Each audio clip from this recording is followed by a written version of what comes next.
Bob's Banger was developed by New Jersey saltwater fly fishing legend Bob Popovics. Beyond its effectiveness as a popper, it's durable, easy to fish and cast, and is relatively cheap to produce as compared to some of its more elaborate brethren. I've made a few adjustments to the original pattern, mainly because it was hard for me to find some of the recommended materials. For the body, I like Wapsi 1.6-inch long foam cylinders. Both the 5/8-inch diameter ones and the smaller 1/2-inch diameter ones work well. Here we're going to tie one using the 1/2-inch foam. To maximize material usage, I use a razor blade to cut one of the cylinders in half as cleanly and as closely as possible. It's okay if they're not exactly the same size. Notice each segment has a factory end as well as the end you just cut. Just by eye, mark the center of one of the halves with a pencil and then flip it over and mark the other end.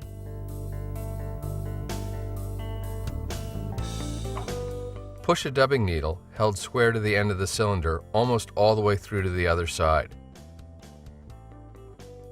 Remove the needle and do the same at the other end. Doing it this way helps to make sure the hole goes right down the center of the cylinder. Remove the needle from the foam and heat it up really well with a lighter or candle.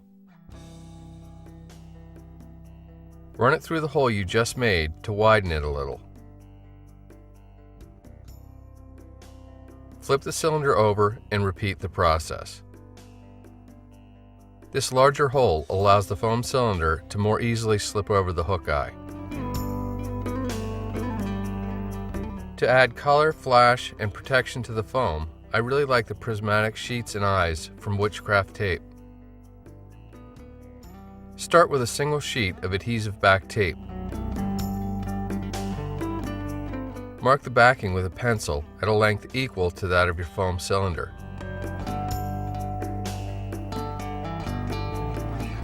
I like to use a steel rule and a razor blade to cut the tape, but scissors will also work.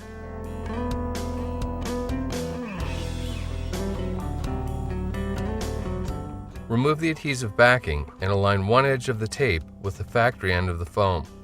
This cleaner end will form the face of the banger. Eyes, although probably not an absolute necessity, really up the curb appeal of this pattern. Now that you've got the popper part of the fly almost complete, set it aside for the moment. Although the original recipe calls for a 6X or longer hook, I found the Mustad 34011 4X long works quite well. Here I'm using a 2/0 to match the 1/2-inch foam body. With your hook in the vise, fit the cylinder over the hook eye and onto the shank.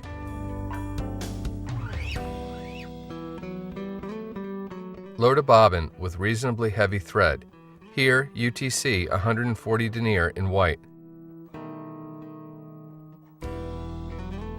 Start your thread on the hook shank right at the back edge of the foam and take a few wraps to secure it. You can then remove the foam cylinder so it doesn't get in the way. After snipping the tag end of the thread, take wraps rearward to about 1/4 of an inch in front of the hook point. This will be the tie-in location for the tail of the fly.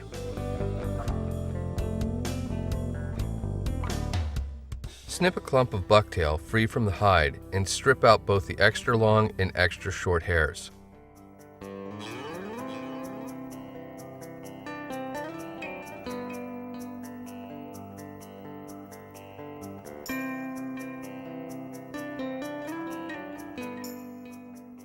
Measure the clump against the hook. You want to end up with a tail that's about 1 1/4 to 1 1/2 times the entire hook length. Transfer the measurement to your other hand and then snip the butt ends off square.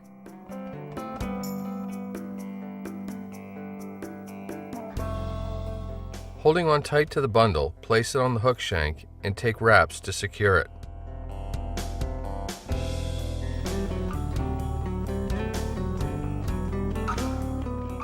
A drop or two of Zap-A-Gap on the wraps and the butt ends works wonders in terms of durability.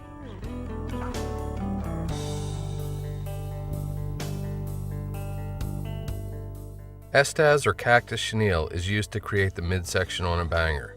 To minimize waste, I'll leave the material in the bag with one end poking out through a hole. Strip a few fibers from the string core and then tie it in at the base of the tail.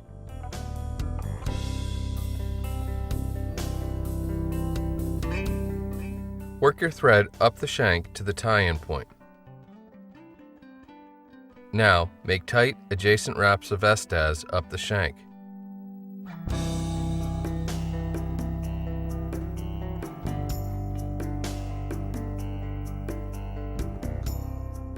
A rotary vise definitely makes this job easier. When you reach the tie-in point, tie off the Estaz and then snip it off close.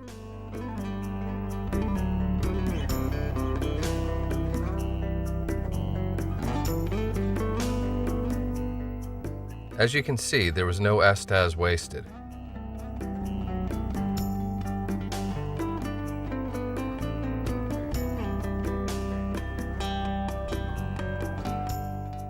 Now, once again, fit the foam onto the hook just to see how it looks. Remove the foam and take wraps up the hook shank to the eye and then back down several times. The idea is to get the foam to fit more securely around the hook shank.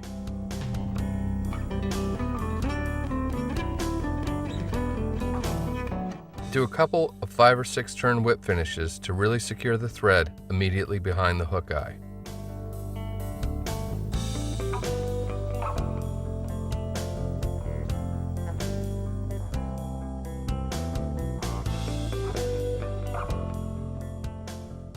Now you've got a choice to make. A, you can seal these wraps with a couple of coats of hard as nails, and when it completely dries, just slip the foam head over the eye and onto the shank and you're ready to fish. This allows fly heads and bodies to be interchangeable, so you can mix and match colors or get rid of a piece that gets torn up by an ill-tempered bluefish. Choice B is to coat the thread wraps with Zap-A-Gap and then slide on the head.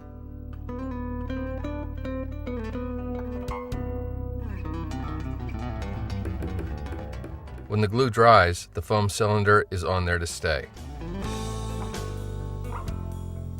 Although Witchcraft Tape and Eyes use a remarkable adhesive, a quick skim of hard as nails over the tape joint and the eyes helps to ensure they don't work loose.